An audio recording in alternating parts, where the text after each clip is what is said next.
वर्ग 6 ते 8 वर कार्यरत सर्व शिक्षकांना सरसकट पदवीधर वेतन श्रेणी मिळण्याचा मार्ग मोकळा झाला किंवा कसे, तसेच जर मार्ग मोकळा झाला असेल तर कोणत्या शिक्षकाला किती लाभ होईल याबाबतची माहिती आपण आजच्या व्हिडिओमध्ये पाहणार आहे।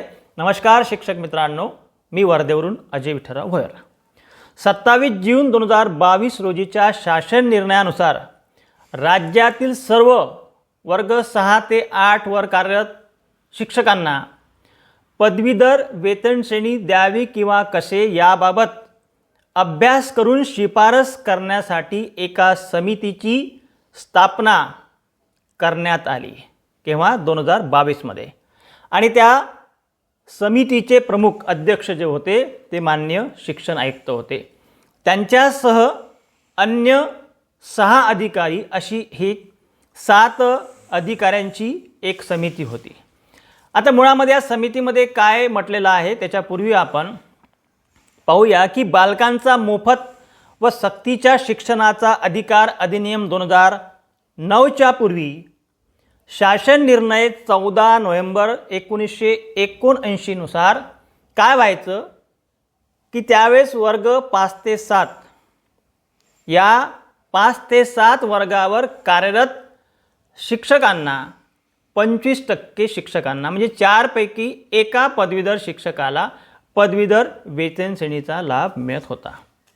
त्यानंतर RT आलं, राईट टू एज्युकेशन, आणि राईट टू एज्युकेशन नंतर 25 सप्टेंबर 2019 नुसार हा जो 5 ते 7 चा जो गट होता त्याच्याऐवजी वर्ग 6 ते 8 चा स्वतंत्र गट तयार करण्यात आला व त्यात नमूद करण्यात आले की वर्ग 6 ते 8 वर कार्यरत संपूर्ण शिक्षक हे प्रशिक्षित पदवीधर असावे, म्हणजे ते ग्रॅज्युएट D.Ed किंवा B.Ed असावे असे 2019च्या शासन निर्णयामध्ये नमूद केले।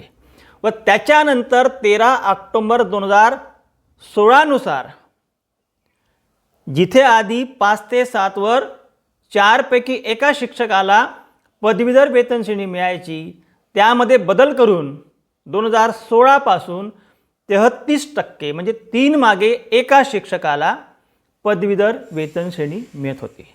पण त्याचा लाभ खूप काही शिक्षकांना मिळाला नाही, कारण की 8वा वर्ग खाली केल्यामुळं माध्यमिकमधील बरेच शिक्षक 6 ते 8 गटामध्ये समाविष्ट झाले व त्यामुळं मोठ्या प्रमाणामध्ये शिक्षक त्या लाभापासून वंचित राहिले।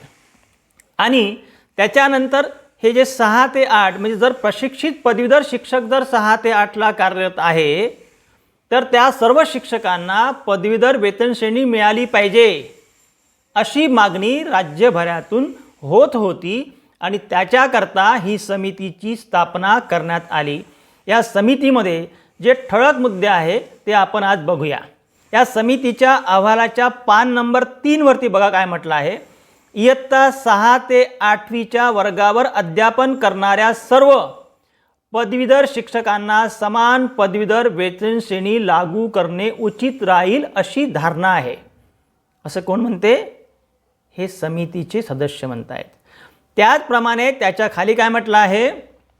समान काम करणाऱ्या शिक्षकांना भिन्न वेतन श्रेणीमध्ये वेतन अदा करण्यात येत आहे, म्हणजे 3 पैकी एकालाच मिळत आहे, काम सर्व सारखेच करत आहे आणि म्हणून सदरची असमानता दूर करणे आवश्यक आहे असे सुद्धा त्या समितीच्या अहवालात नमूद आहे।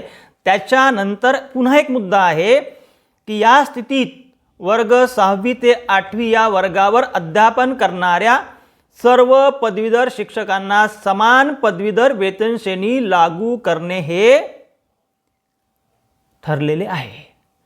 म्हणजे या समितीने हा निर्णय घेतलेला आहे की आता जेवढे शिक्षक जे शिक्षक वर्ग 6 ते 8 वर कार्यरत आहे त्या सर्व शिक्षकांना पदवीधर वेतन श्रेणी मिळाली पाहिजे अशी शिफारस या समितीने केलेली आहे। आणि अंतिम शिफारस जी आहे जी अतिशय महत्त्वाची आहे, ते अंतिम शिफारसीत काय म्हटलेलं आहे की एकाच पद्धतीचे काम करणाऱ्या शिक्षकांना भिन्न वेतन श्रेणी वेतन अदा करणे ही बाब नैसर्गिक न्याय तत्वात धरून नसल्यामुळे नॅचरल जस्टिस जो आहे त्याचा भंग होत आहे. म्हणून इयत्ता 6 ते 8 वरील सर्व पात्र शिक्षकांना आर्थिक भाराचा, हा कळीचा मुद्दा आहे, आर्थिक भाराचा विचार करून पदवीधर वेतन श्रेणी लागू करण्याची शिफारस, म्हणजे या समितीने शिफारस केलेली आहे की वर्ग 6 ते 8 वर जे जे शिक्षक कार्यरत आहे त्या सर्वांना पदवीधर वेतन श्रेणी देणे बंधनकारक आहे. आणि आपण जर बघितलं, बऱ्याच शिक्षकांना वाटते की आता मी अपदवीधर वेतन श्रेणीमध्ये होतो, मला वरिष्ठ श्रेणी भेटली, निवड श्रेणी भेटली, मला खूप फायदा होणार नाही. तर आपण एक चार्ट बघूया की या वेतन श्रेणीमध्ये काय तफावत आहे. आपण बघतो की अपदवीधर वेतन श्रेणीमध्ये आपण होतो S10 मध्ये, आणि जर आपल्याला या शिफारसीनुसार पदवीधर वेतन श्रेणी लागू झाली तर आपण जाऊ S14 मध्ये. जरी आपण अपदवीधर वेतन श्रेणीमध्ये असू आणि आपल्याला वरिष्ठ वेतन श्रेणी मिळालेली असेल तर आपण गेलेलो आहो S12 मध्ये, आणि इकडे S14. निवड श्रेणी मिळाली असेल तरी आपण आहोत S13 मध्ये आणि जाणार आहोत S14 मध्ये. म्हणजे याचा अर्थ की जे जे शिक्षक आता 6 ते 8 मध्ये, वर्ग 6 ते 8 मध्ये कार्यरत आहे, जे प्रशिक्षित पदवीधर आहे, ग्रॅज्युएट D.Ed बेड आहे, त्या प्रत्येक शिक्षकाला याचा लाभ मिळणार आहे. पुन्हा एक तक्ता तुम्ही वाचला आता शिफारसीमध्ये, आर्थिक भार नेहमी घोडं कुठे अडते, आर्थिक भारासाठी. आणि म्हणून या तक्त्यामध्ये आपल्याला आकडेवारीशी काही देणं घेणं नाही आहे.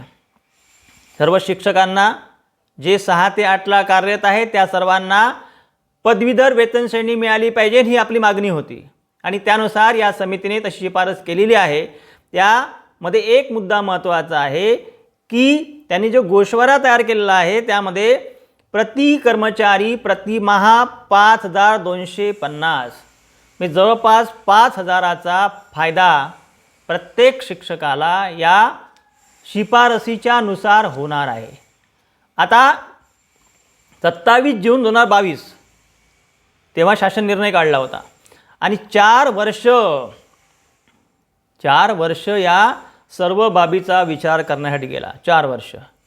आणि किती मोठे होमवर्क झाले असेल, किती मोठा गृहपाठ केला असेल.